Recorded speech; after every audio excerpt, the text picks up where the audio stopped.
مہر کہتے ہیں جو نکاح کے وقت میں دولہا دلہن کے درمیان میں ایک معاہدہ رقم کی شکل میں یا نقد کی شکل میں، یعنی چاندی سونے کی شکل میں، دینار یا درہم کی شکل میں، بات بہت ہی ایک طرح سے جہالت پر یا کم ظرفی پر مبنی ہے کہ کوئی شخص دولہا اور شوہر اپنی بیوی کے مہر کو معاف کرنے کا ارادہ رکھے۔ ہماری قوم کا کیا مزاج ہے کہ اگر کوئی بات غلط کرتے ہیں تو اس میں غصے بھی ہوتے ہیں اگر کوئی بیان کرے۔ اگر لڑکا پریشرائز کر کے لڑکی سے مہر معاف کراتا ہے تو شریعت میں مہر معاف نہیں ہوتا۔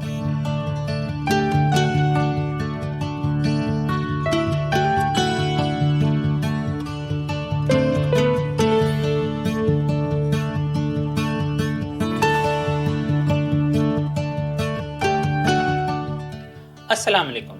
آواز دا وائس کے اس پوڈ کاسٹ دین اور دنیا میں آپ سب کا خیر مقدم ہے۔ آج ہم یہاں پر ایک بہت امپورٹنٹ ٹاپک پر بات کرنے کے لیے موجود ہیں، جسے مہر کے نام سے جانا جاتا ہے یا حق مہر بھی کچھ لوگ کہتے ہیں۔ میرے ساتھ اس پر بات کرنے کے لیے موجود ہیں مفتی افروز عالم قاسمی، جو کہ دلی کے چیف قاضی بھی ہیں۔ تو سب سے پہلے میں بہت بہت شکریہ ادا کروں گا مفتی صاحب کا کہ وہ ہمارے بیچ آئے، اور اپنے آڈینس کا اور آپ کا بھی زیادہ وقت نہ ضائع کرتے ہوئے میں سیدھا مدعے پر آؤں گا کہ مہر نام سب نے سنا ہوتا ہے۔ ریسنٹلی سپریم کورٹ نے بھی اس پر ایک ٹپڑی کی تھی کہ مہر جو ہے وہ مسلم سماج میں دھیرے دھیرے کم ہو رہا ہے اور دہیز بڑھتا جا رہا ہے، اور ایسے میں لوگوں کو ٹھیک سے پتہ نہیں ہے کہ مہر ہوتا کیا ہے، آخر اس کا مطلب کیا ہے۔ تو سب سے پہلے آپ ہمارے آڈینس کو بتائیے کہ مہر ہوتا کیا ہے۔ السلام علیکم، نحمدہ و نصلی علی رسولہ الکریم، اما بعد۔ تمام ناظرین کی خدمت میں آپ کا جو سوال ہے یہ اس وقت بہت ہی اہمیت کا حامل سوال ہے۔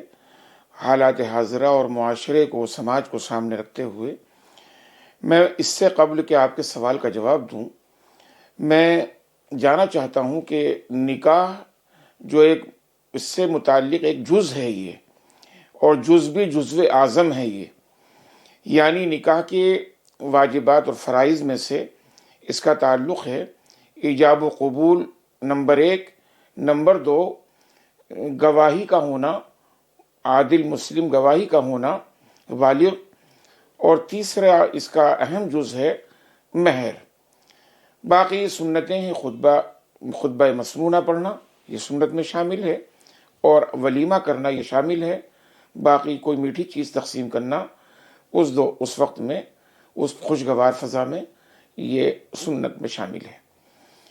مہر جس کو کہا جاتا ہے اصطلاح میں، وہ مہر اگر لغت میں لیں تو محبت کے معنی میں ہے، مہر و مروت، لیکن اصطلاح میں مہر کہتے ہیں جو نکاح کے وقت میں دولہا دلہن کے درمیان میں ایک معاہدہ رقم کی شکل میں یا نقد کی شکل میں، یعنی چاندی سونے کی شکل میں، دینار یا درہم کی شکل میں، جو باہر کی دنیا میں طے ہوتا ہے، دینار اور درہم باہر چلتے ہیں، یا ڈالر وغیرہ وغیرہ، اس کو مہر کہا جاتا ہے۔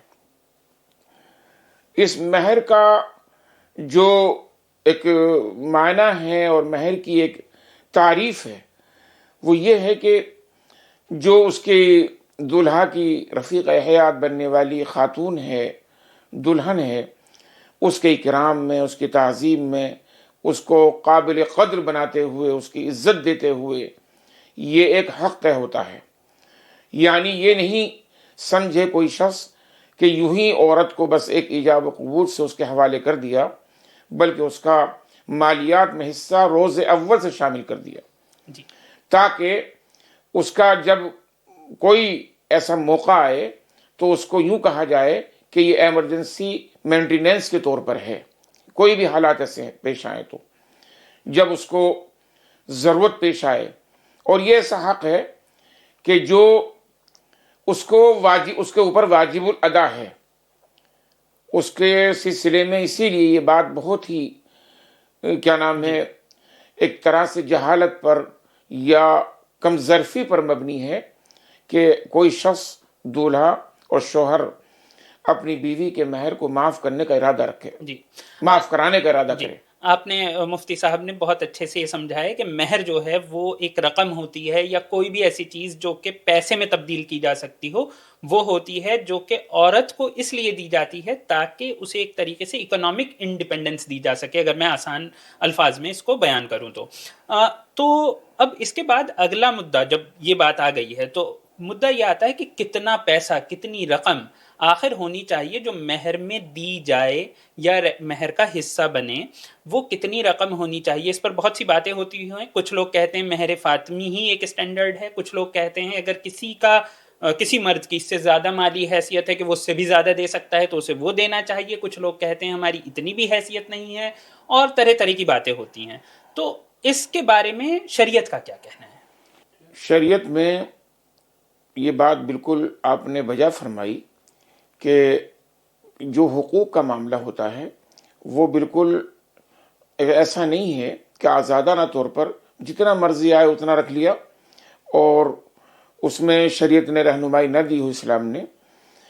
تو یہاں سب سے کم مہر جو آتا ہے 10 درہم سے کم نہیں رکھ سکتے، 10 درہم۔ اگر ہندوستان میں آج کے وقت میں بات کریں تو یہ کتنا ہے؟ تقریباً 28 تولہ چاندی، 28 کے قریب بیٹھتی ہے، 28 تولہ چاندی۔ 34 چاندی کے قریب بیٹھتی ہے، اور اس سے کم اگر مہر رکھا گیا تو مہر قابل قبول نہیں ہوگا۔ جی باقی اس سے زیادہ میں جو نبی آخر الزماں محبوب کبریا صلی اللہ تعالی علیہ وسلم نے کی سیرت سے ہمیں رہنمائی ملتی ہے، اور آپ نے اپنی ازواج یعنی اپنی بیویوں کا جو مہر رکھا یا اپنی بیٹیوں کا، صاحبزادیوں کا، وہ ملا جلا کر 500 درہم سے کم نہیں رہا، 500 درہم تقریباً۔ اور 500 درہم تقریباً بیٹھتا ہے پہلے تولے کے، پرانے تولے کے مطابق پرانا وزن جو تھا 131 تولے چاندی تقریباً، جی جی اور آج وہ 153 یا 152 تولے چاندی بیٹھتی ہے جی آج کے وزن میں۔ تو اس سے کم مہر کا کوئی نظریہ یا کوئی تصور اس لیے نہیں ہونا چاہیے کہ مہر سنت اگر ہم لوگ رکھیں تو زیادہ بہتر ہے۔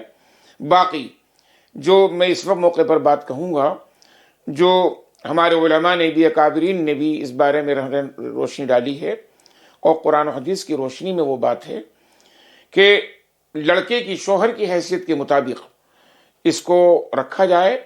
شوہر اگر مالدار ہے تو مالداروں والا مہر ہو، اور غریب ہے تو غریبوں والا مہر ہو، لیکن اس مقدار سے کم نہ ہو جو ہم نے ابھی آپ کے سامنے بیان کیا۔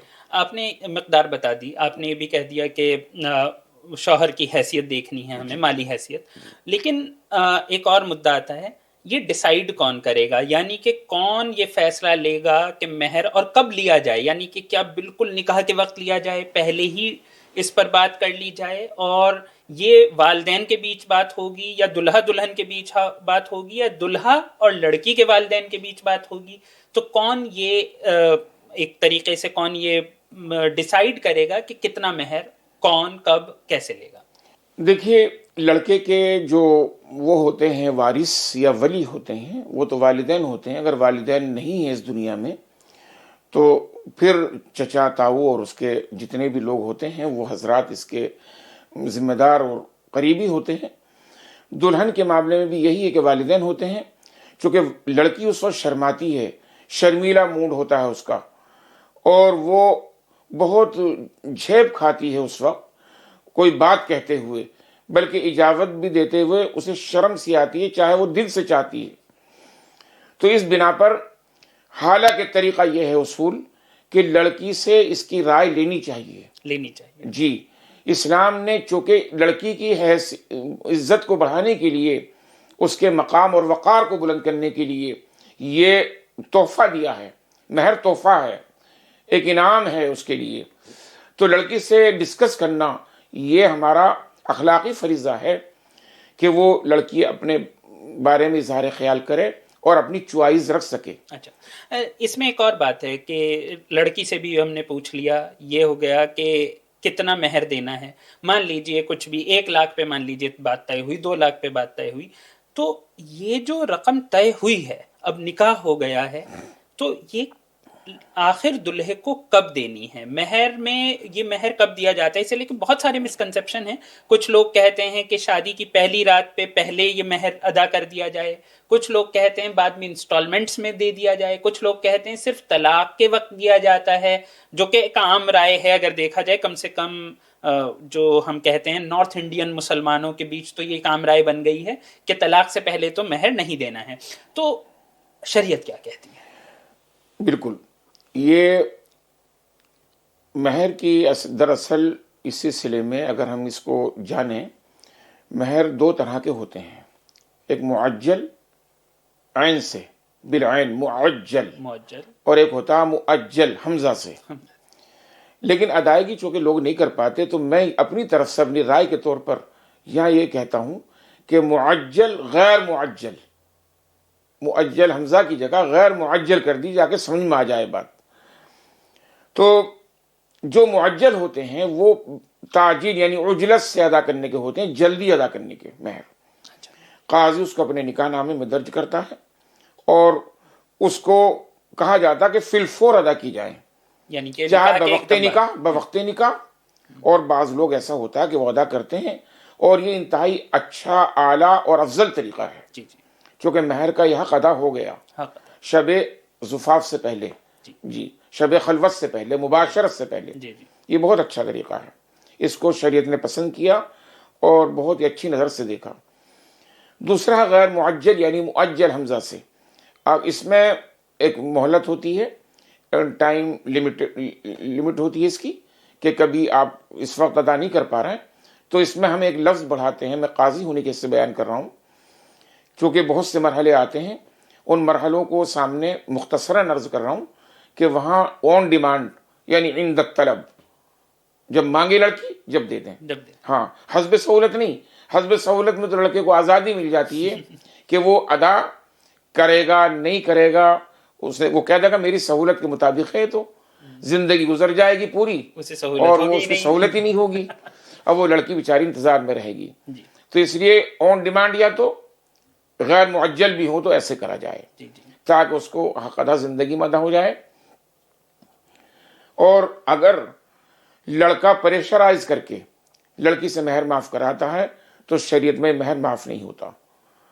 یہ قرض ہے اور قرض کو معاف نہیں کرایا جاتا، معاف کیا جاتا ہے اگر خود کریں. کہیں نہ کہیں ہماری سوسائٹی میں یہ بھی ہے، اگر آپ سماج میں نکل کر دیکھیں تو کہیں نہ کہیں خود عورتوں کے بیچ ایک یہ سمجھ بیٹھ گئی ہے کہ مہر اگر طلاق نہیں ہوا تو بس معاف ہی کرنا ہے. اس پر کیا مطلب، کیا یہ جو سماج میں یہ جو طریقہ اپنا لیا ہے اس کے بارے میں کیا ہے؟ دیکھیے، وہاں لڑکی نروس ہوتی ہے اور وہ بہت اپنے آپ کو لوٹا پٹا سا محسوس کرتی ہے. وہاں جا کر کے اس کی جو وہ ہوتی ہے اپنی، وہ ایک طرح سے نیچر بن جاتا ہے. وہ یہ چاہتی ہے کہ مجھ پہ ایسا نہ ہو کہ شوہر میرا ظلم اٹھائے، میرے سسرال والے مجھ پہ زیادتی کریں. تو ان کی خوشنودی کے لیے وہ بیچاری معاف کر دیتی ہے، مگر وہ چار و ناچار کرتی ہے، خوشی سے نہیں کرتی ہے. وہ غلط ہی ہے، وہ غلط ہے اور وہ معاشرے میں چلن نہیں ہونا چاہیے. اب نے ایک بڑی اسی وجہ سے حسب حیثیت دولہا مہر رکھنا چاہیے تاکہ وہ ادا کر سکے. اچھا، آپ تو بہت سارے آپ نکاح پڑھاتے ہیں، تو آپ کچھ ایسا، کیا کبھی آپ کے سامنے ایسا موقع آیا ہے کہ عین نکاح کے وقت اس بات پر جھگڑا ہوا ہو دلہا دلہن کی فیملیز کے بیچ میں کہ بھائی کتنا مہر ہونا ہے، کیوں ہونا ہے، یا پھر اس بات پر لوگ یہ کہہ دیں کہ ہم نکاح نہیں کریں گے، کچھ مطلب کچھ جسے کہتے ہیں ٹینشن؟ کیا ایسا ہوتا ہے یا ایسا کبھی ضرورت نہیں پڑی ہے؟ نہیں، ایسا کم زیادہ پر بحث ہوتی ہے، تنازع بھی ہو جاتا ہے کبھی کبھی. اور اگر بردبار قاضی ہے تو اس میں رول بھی ادا کرتا ہے، ان کے درمیان مصالحت کرانے کی کوشش کرتا ہے تاکہ دونوں میں کوئی اختلاف نہ بڑھے. شادی کا خوشی کا موقع ہے تو وہ اس میں رول ادا کرتا ہے اپنا. تو اس سلسلے میں ایک بات اور آتی ہے کہ مہر کے سلسلے میں وہ جو آپ نے ابھی کا فرمایا کہ اس کی ادائیگی ہونی چاہیے اور ادائیگی کو ہی ذمے لینا چاہیے. جی نہیں، کبھی آپ کے ساتھ ایسا ہوا ہے کہ آپ کو ایسا کوئی جھگڑا سالو کرنا پڑا ہو عین نکاح کے وقت؟ عین نکاح کے وقت میں نہیں، میرے ساتھ کبھی ایسا پیش نہیں آیا، میں نے اس کو کنٹرول کر لیا. نہیں کنٹرول کرنے کی ضرورت پڑی کنٹرول کبھی؟ کرنے کی ضرورت پیش آئی ہے، کبھی کبھی ایسا ہوا ہے. کچھ بہت جی کچھ ایسا ہو ہوا. جو آپ ہمیں بتا جیسے سکیں؟ ابھی مجھے حال میں یہ بھی ایک واقعہ پیش آیا کہ آپس میں طے نہیں کر رہے تھے، حالانکہ وہ کوئی اس میں اختلاف نہیں تھا، لیکن وہ سب ایک دوسرے کے اوپر اس لیے ٹال رہے تھے کہ برا نہ مان جائے کوئی، تو قاضی جی طے کر دیں گے. میں نے وہاں رکھی بات کہ مہر فاطمی رکھ لیجئے. تو لڑکے کا جو والد تھا ہوشیار تھے، انہوں نے کہا کہ نہیں مہر فاطمی نہیں.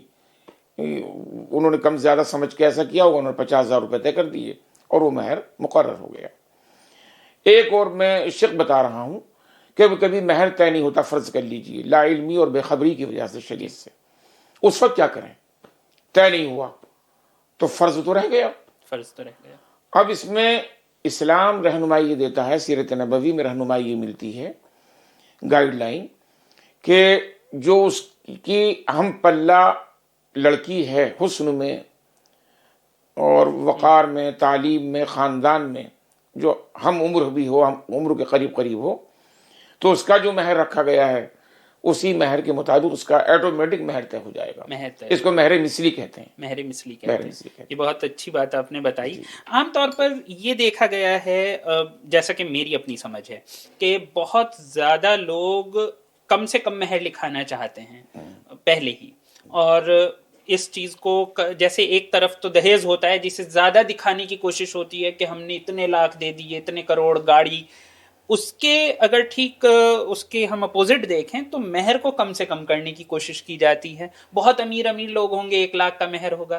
آپ پہلے تو آپ یہ بتائیے کہ یہ جو کم مہر اپنی اوقات کے حساب سے کم ہو جاتا ہے، اس کے بارے میں عام طور پر دہیز زیادہ ہوتا ہے، مہر کم ہوتا ہے، اس بارے میں شریعت کیا کہتی ہے؟ اور دوسرا یہ بھی بات آپ بتائیے کہ خود آپ کا اپنا کوئی ایکسپیرینس ہوگا، آپ نے آج تک سب سے زیادہ کتنے مہر پر اور سب سے کم کتنے مہر پر آپ نے خود نکاح پڑھائے ہیں؟ دیکھیے اس سے کم تو مہر کبھی طے نہیں ہوا، چونکہ ہم لوگ مسئلہ جانتے ہیں، تو 10 درہم سے کم تو ہم کبھی نہیں رکھنے دیتے کسی کو. لیکن اتنا ہوا ہے کبھی؟ لیکن ایسا نہیں ہوا. 10,000 20,000 5,000 5,000 تک تو میں نے دیکھا ہے. 5,000 تک لوگ رکھتے ہیں. اور زیادہ سے زیادہ؟ زیادہ تو 5 لاکھ تک بھی میں نے دیکھا ہے. اور بعض مرتبہ اس سے زیادہ بھی، باہر کے اگر نکاح ہوئے تو. تو یہ تو بہت ہی اس کی بات ہے، کم ظرفی کی اور گری ہوئی حرکت ہے کہ یہاں حقوق کے معاملے میں جہاں ہم واقعی، آپ نے جیسے کبھی سوال اٹھایا کہ بینکٹ ہال ہم 15 20 لاکھ اور 50 لاکھ کا وہ کرتے ہیں، بک کرتے ہیں، اور بہت سارے انتظامات کھانے پینے میں 100 ورائٹیاں ہمارے کھانے میں ہوتی ہیں، اور بہترین اسٹیج ہوتا ہے، ویڈیوگرافی کے لیے ہم لاکھوں روپے خرچ کر دیتے ہیں، اور باجے گاجے پر، ڈیک پر بہت خرچ ہو جاتا ہے، فضول خرچیاں بہت ہو جاتی ہیں. اپنے سوٹ پر، اپنے بوٹ پر ہمارے اخراجات کتنے زیادہ ہوتے ہیں. لیکن جب عورت کے حق کا معاملہ آتا ہے تو یہ اسلام اس کی بہت ہی سراسر مخالفت کرتا ہے، اور اس کو حق تلفی کہتا ہے اور خیانت کہتا ہے کہ اس کا حق نہیں مارا جائے. مہر سے ایک یہ بھی سبق ملتا ہے کہ ایک دور تھا کبھی عورتوں کو بالکل جانور کی طرح عزت دیتے تھے، انہیں مار دیا کرتے تھے، بلکہ پیٹ میں ہی مار دیا کرتے تھے کبھی زمانہ جاہلیت میں. تو آج اس وقت سے لے کے آج تک جب اسلام آیا، پیغمبر اسلام علیہ السلام کی تشریف آوری ہوئی، تو انہوں نے آ کر کے عورتوں کے عزت کو، عورتوں کے مقام کو، ان کے درجات کو بلند کیا، اور نکاح کے عین وقت پر اس کی پوری زندگی کے بندھن میں جو ایک معاملہ ہو رہا ہے وہ مہر کا ایک حق واجب کیا. جیسے نان و نفقہ ہے، رہنے کی جگہ اس کی ذمہ واجب ہے، سکنا کہتے ہیں اس کو. سکنا مکان نہیں کہہ رہا میں، اس لیے سکنا کہتے ہیں رہنے کی جگہ کو، چاہے وہ محل ہو، چاہے ایک آشیانہ ہو چھوٹا سا. تو یہ فرض ہوتا ہے. اگر شوہر اس کے لائق نہیں ہے تو اس کو نکاح سے دور رہنا ضروری ہے. ہاں، نکاح سے دور رہنا فرض ہے. وہ روزے رکھے اپنے نفسانی خواہشات کو مارنے کے لیے، لیکن وہ عورت پر ظلم نہیں ڈھا سکتا. یہ بہت ضروری ہے کہ آپ اسے اس کا حق دیں، اس کے حقوق ادا کریں. جی. اور جو کہ اکنامک ہے، اگر آپ دیکھیں اسلام میں شریعت بالکل صاف ہے اس پر. لیکن جب آپ نے ابھی تک ساری باتیں کری ہیں، اتنا پیسہ، یہاں پر ہر جگہ فائننس اور اکنامکس کی بات ہو رہی ہے. دوسری طرف پچھلے کچھ دنوں میں سوشل میڈیا پر بھی اور جگہ جگہ ہم نے ایسے بہت لوگ دیکھے ہیں جو کہ یہ لکھتے ہیں اور اس کو جگہ جگہ سے ثابت بھی کرنے کی کوشش کرتے ہیں، اور یہ کہا جاتا ہے کہ کچھ شرائط جو ہیں، کچھ شرطیں رکھ کر، کچھ کنڈیشنز رکھ کر اسے مہر مانا جا سکتا ہے. اور خاص طور پر یہ کہا جا رہا ہے کچھ سوشل میڈیا پر کچھ جو نئے لوگ ہیں وہ یہ تک کلیم کرتے ہیں کہ پیسہ لینے سے زیادہ افضل یہ ہے کہ آپ مہر کے طور پر پیسہ نہ لیں اپنے شوہر سے، آپ اس سے یہ کہیں کہ آپ اتنی قرآن یاد کر لیں گے، حفظ کر لیں گے، اتنی سورت حفظ کر لیں گے اور آپ انہیں سنائیں گے، اور جب اب وہ اسے پڑھے گا تو آپ کو اس کا ظاہر سی بات ہے اجر ملے گا. تو وہ جو اور اس سے آپ کی جنت میں جگہ پکی ہوگی. تو یہ پیسے سے زیادہ اچھا ہے، سننے میں بھی بڑا اچھا لگتا ہے ایک دم سے کہ ہم جنت کا سودا کر رہے ہیں دنیاوی پیسے کے مقابلے. یہ کتنا صحیح یا غلط ہے اس کے بارے میں، اور کیا رائے ہے، اور جو اس کے بارے میں وہ حدیث کوٹ کرنے کی کوشش ہوتی ہیں وہ کتنی معتبر ہیں، اس پر شریعت کیا ہے؟ نہیں، بالکل. یہ اصل میں کیا ہے کہ وہ سماجی برائیوں میں سے یا جو وہمیانہ رسمیں ہیں اور من گھڑت رسمیں ہیں، من گھڑت عقائد ہیں، وہ ہیں یہ قرآن کریم کی تلاوت، نماز، روزہ، عبادات. یہ سب انسان کا اپنی اس سے تعلق ذات سے، اس کا تعلق کسی کے حق سے نہیں جڑ سکتا. پہلی بات ہے یہ. اور اس کو اگر شرط لگا کر کہ اس کو آپ نے پڑھایا، یہ متبادل نہیں بن سکتا، یہ بدل نہیں ہو سکتا مہر کا. مہر کے لیے میں نے جیسا کہ اپنی شروعاتی گفتگو میں اپنے اس پروگرام کے اوائل میں بتایا کہ اس میں رقم یا نقد کا ہونا ضروری ہوتا ہے، کوئی بھی چیز ہو. ہاں، لڑکی اپنے حساب سے وہ سمجھتی ہے کہ میں خوشحال ہوں، میرا گھرانہ خوشحال ہے، میں خود نوکری کرتی ہوں، میرا خود ذریعہ معاش ہے، میں ٹیچر ہوں، میں وکیل ہوں، میں فلاں عہدے پر ہوں، یا IAS ہوں، سول سروسز میں ہوں، اور وہ کہتی ہے کہ میں خود کفیل ہوں. تو وہ مہروں کے سلسلے میں ممکن ہے کہ وہ اپنی طرف سے ہبہ کر دے. اسے معاف نہیں کہیں گے، ہبہ کہیں گے، گفٹ کرنا. وہ گفٹ کر سکتی ہے، وہ گفٹ کر سکتی ہے اپنے سے. جی.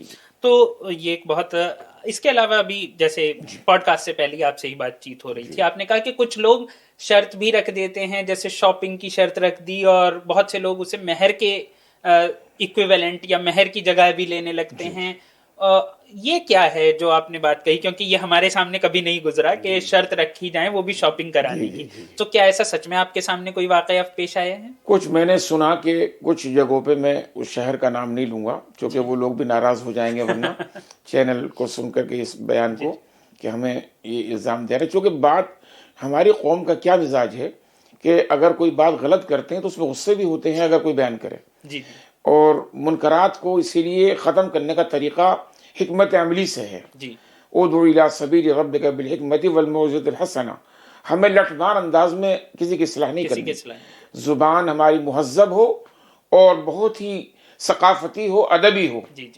تو میں اسی انداز پہ کہنا چاہتا ہوں، اسی پیرائے میں، کہ یہ بات سننے میں آتی ہے بعض جگہ پر کہ باقاعدہ تحریر میں، نکاح ناموں میں درج ہوتی ہے بات کہ ہم آپ ہفتے میں 3 دن شاپنگ کرائیں گے، 2 دن کرائیں گے، فلاں مارکیٹ میں لے جائیں گے، خان مارکیٹ میں، یا تاج محل لے جائیں گے، یا لال قلعہ گھمائیں گے، یا فلاں جگہ سیر کرائیں گے.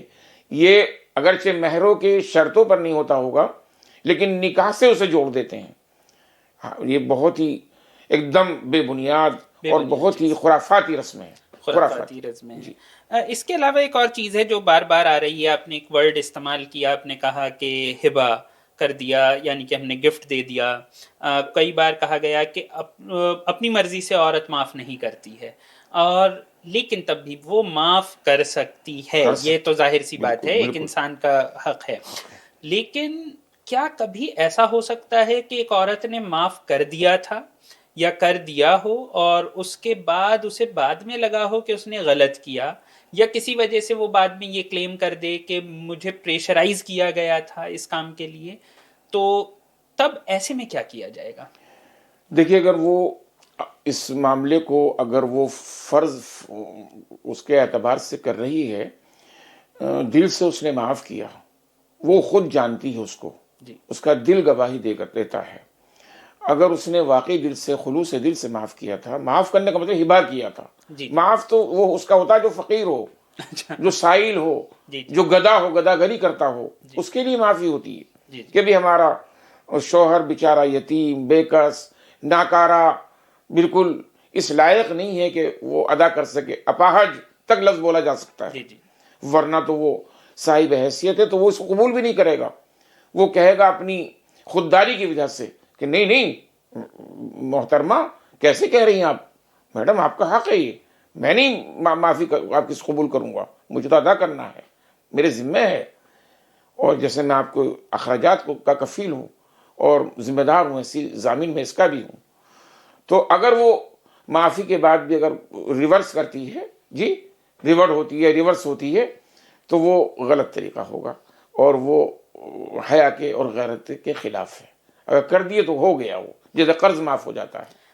اچھا، تو ایک اور چیز ہے، لیکن کیا وہ واپس لے سکتی ہے؟ مان لیجیے اس نے معاف کر دیا تھا، اس نے اپنے ہسبینڈ کو کہہ دیا تھا کہ ہبہ کر دیا ہے، تو نہیں، غیرت و حمیت کے خلاف ہے، رجوع نہیں کرنا چاہیے. اور اگر ہوگا بھی نہیں، اسے اگر یہ لگتا ہو اللہ کہ کے یہاں نہیں ہوگا، عند اللہ نہیں نہیں، ہوگا. اگر اسے یہ لگتا ہو کہ وہ پریشر میں اس نے کیا تھا، نہیں لگتا نہیں ہو، اگر ڈالا ہو پریشر، جب پریشرائز کیا ہو، تو ایسے میں حقیقت میں کیا ہو، فی الواقع کیا ہو، نہیں، فی الواقع اگر ایسا ہے تو ایسے میں وہ کیا کرے؟ پھر معاف نہیں ہوگا. میں پہلے کہہ چکا، معاف ہی نہیں ہوگا. معافی نہیں ہوگا. اگر پریشرائز ہونا یقینی ہے کہ پریشر ڈالا تھا، اس پہ دباؤ ڈالا تھا، تو وہ معافی، زور دھمکی یا کچھ بھی کیا تھا، تب آپ تو کو معاف نہیں ہوگا. ایک اور چیز جو کہ ظاہر سی بات ہے ہمارے معاشرے میں بہت کامن ہے، بہت ہی عام، آپ نے بھی دیکھی ہے، ہم نے بھی دیکھی ہے. عام طور پہ سب کی جو ایک رجحان ہوتا ہے وہ یہ ہوتا ہے کہ مہر جو ہے وہ طلاق سے جڑا ہوا ہے. اگر طلاق دیں گے تو مہر دیں گے، اور طلاق نہیں دیں گے تو مہر نہیں دینا پڑے گا. اور اسے اس وجہ سے بھی ثابت کرنے کی کوشش کی جاتی ہے کہ خلا کا جو پورا ایک کانسیپٹ ہے اس کے اندر کہ آپ کو مہر معاف ہو جائے گا، یہ ساری باتیں ہوتی ہیں. تو ایسے میں جب ہم بات کرتے ہیں مہر اور طلاق کی، تو یہ سمجھ آ رہی ہے، یہ کہاں سے آ رہی ہے اور کیوں آ رہی ہے کہ طلاق کے وقت ہی مہر ادا کرنا ہے؟ یہ کہاں سے آنی شروع ہوئی ہے؟ یہ اس کے پیچھے وجہ کیا ہے اور یہ کتنا صحیح ہے؟ یہ کس طریقے سے لوگ سوچ رہے ہیں؟ بس یہاں یہ بات آتی ہے اصل میں، ایک تو قانونی پہلو سے لوگ سوچتے ہیں کہ تاکہ میں گرفت میں نہ ہوں، ہاں کورٹ وغیرہ کے مقدمے کچہری کے مجھے جانا نہ پڑے، اور میں وہ لڑکی بھی چاہتی ہے کہ میں آزاد ہو کر دوسرا نکاح کر لوں عدت گزرنے کے بعد. اور اسی وجہ سے طلاق کے وقت میں اور موت کے وقت میں یہ چیزیں پیش آتی، موت کے وقت میں بھی آتی ہیں. جب انتقال ہوتا ہے کسی کا، ارے مہر معاف کر دینا، حق مہر معاف کر دینا اگر ہوگا تو. اب قرض دار سے نہیں کہتے کبھی کہ قرض معاف کر دے، اسے بیچارے کو مجبور کرتے ہیں. اب وہ اس لیے کر دیتی ہے کہ اگر میں نہیں کرا تو مجھے لوگ تانے دیں گے، لان تان کریں گے، بھلے اس کے دل میں ہو یا نہ ہو. تو یہ کیوں اس نے اپنی زندگی میں ادا کرنا تھا، اپنے دور حیات میں ادا کرنا تھا. اس کی بیداری پیدا کرنی چاہیے مسجد کے اماموں کو، علماء کو، تنظیموں کو، سماجی اور جتنی بھی سوشل تنظیمیں ہیں، این جی اوز ہیں، ان کو باقاعدہ اس کو ٹارگیٹ پہ لے کر اس مدعے کو آگے بڑھانا چاہیے کہ مہر کیا ہے، مہر کو ادا کرنا کتنا ضروری ہے، اور یہ حق عورت ہے. یہ ہم نے عام طور پہ قرآن میں ہے وَآتُوا النِّسَاءَ صَدُقَاتِهِنَّ نِحْلًا، خوش دلی سے ادا کرو مہر. اور یہاں تک کہا گیا کہ اگر تم پہاڑوں کی برابر بھی اِحْدَاهُنَّ قِنطَارًا، پہاڑوں کی برابر بھی مہر دے چکے ہو اس کو، تو واپسی لینے کا حق نہیں. وَلَا تَأْخُذُوا، واپسی نہیں لے سکتے. یہ نہیں ہے کہ 10 لاکھ کا مہر طے ہوا، میں نے اپنی وائف کو دے دیا تھا تو اب میں یہ سوچوں اب یہ میرے ہی کام آئے گا کیونکہ تو میری بیوی ہے. ایسا نہیں ہے، اپنی مرضی سے وہ جو چاہے کرے، وہ اس کی حقدار ہے. اور میں ایک بات یہ بھی کہنا چاہتا ہوں، مہر مقدار میں ہوگا شریعت کے، لیکن زیادہ بھی رکھا تو اپنی اگر انا کے لیے، اپنی شیخی کے لیے رکھا تو شیخی والی چیز تو اللہ کو پسند نہیں. اس لیے ایک لمٹ میں ہی مہر رکھیں تاکہ وہ حق سمجھ کر حق ادا ہو، وہ دے بھی سکے انسان. بالکل صحیح ہے، بالکل آپ نے بہت ہی اچھی بات بتائی، اور سچ میں یہ بہت زیادہ ضروری ہے شاید ہمارے معاشرے میں اس وقت کہ جو ینگ لڑکے لڑکیاں ہیں جن کی ابھی شادیاں ہونی ہیں، لوگ شادی تک بھی پہنچ جاتے ہیں، نکاح ہونے لگتا ہے، نکاح کے وقت بھی انہیں ٹھیک سے یہ نہیں پتا ہوتا ہے کہ ان کے حقوق کیا ہیں، جس میں سے مہر ایک بہت ضروری ہے. تو جیسا کہ آپ نے کہا فرض ہے، تو فرض تو بہت مطلب یہ سنت بھی نہیں ہے. لوگ سنت پر دھیان دے رہے ہیں، لیکن جو سنت نہیں ہے اس پر بھی دھیان دے رہے ہیں، فضول خرچی کر رہے ہیں، میوزک بجا رہے ہیں، سارے کام ہو رہے ہیں، لیکن جو فرض ہے اس کو چھوڑ رہے ہیں. اسی لیے میں ایک بات اور عرض کر دوں کہ نکاح کے وقت میں خطبہ دینا جیسے عربی میں ہے، اس کا بھی لب لباب اور خلاصہ بیان ہونا چاہیے. دوسرے ایسے حالات حاضرہ پر جو مسائل ہمارے اوپر عائد ہیں ان کی بھی وضاحت کرنی چاہیے اور توجہ دلانی چاہیے لوگوں کو. اور مسجد کے جمعوں میں جمعہ کا جو خطبہ ہوتا ہے اس میں بھی حالانکہ ائمہ حضرات کرتے ہیں، اس پہ ایسی بات نہیں، بہت محنت کرتے ہیں. جہیز کی بات آپ نے رکھی، جہیز کے خلاف باقاعدہ تنظیمیں کام کر رہی ہیں بجنور میں، مظفر نگر میں، اور بائیکاٹ ہے شادیوں کا جہاں ڈیگے وغیرہ بجایا جا رہا ہے. قاضی کوئی نکاح نہیں پڑھا سکتا. اچھی بات ہے، یہ اچھی بات ہے، یہ بہت ضروری چیز ہے، فضول خرچی سے بچانا. اور یہ بھی بہت اچھی بات ہے کہ ایسی چیزوں پر علماء باہر آ رہے ہیں. آپ جیسے آئے، آپ نے ہمیں سمجھایا ہماری اصلاح کی، اور شاید ہمارا شو دیکھ کر بہت لوگ یہ سمجھ پائیں گے کہ مہر کیا ہے، اور لڑکیاں یہ سمجھ پائیں گی کہ ان کا حق کیا ہے. بہت بہت شکریہ مفتی صاحب آپ کا. اور نکاح کی سنت کے آڑ میں ہمارے بہت سارے مفاسد، خرابیاں پیدا ہو جاتی ہیں. اس کا دروازہ بند ہو جائے گا یہ سن کر کے لوگوں کا. کتنے لوگ عمل میں آ جائیں گے؟ بھائی 20-25% تو عمل کریں گے ہی کم سے کم، اور جو اچھی باتیں ان کو فروغ دیں گے، ان کو بڑھائیں گے. ضروری ہے، بہت زیادہ ضروری ہے کہ لوگ کم سے کم علم حاصل کریں، اس پر عمل کرنا اس کے بعد آئے گا، لیکن پہلے علم تو ہو نہیں. تو بہت بہت شکریہ آپ کا مفتی صاحب. اسی کے ساتھ ہمارا آج کا یہ پوڈ کاسٹ ختم ہوتا ہے. دین اور دنیا کے اگلے پوڈ کاسٹ میں ہم پھر آپ سے ملیں گے. تب تک کے لیے خدا حافظ.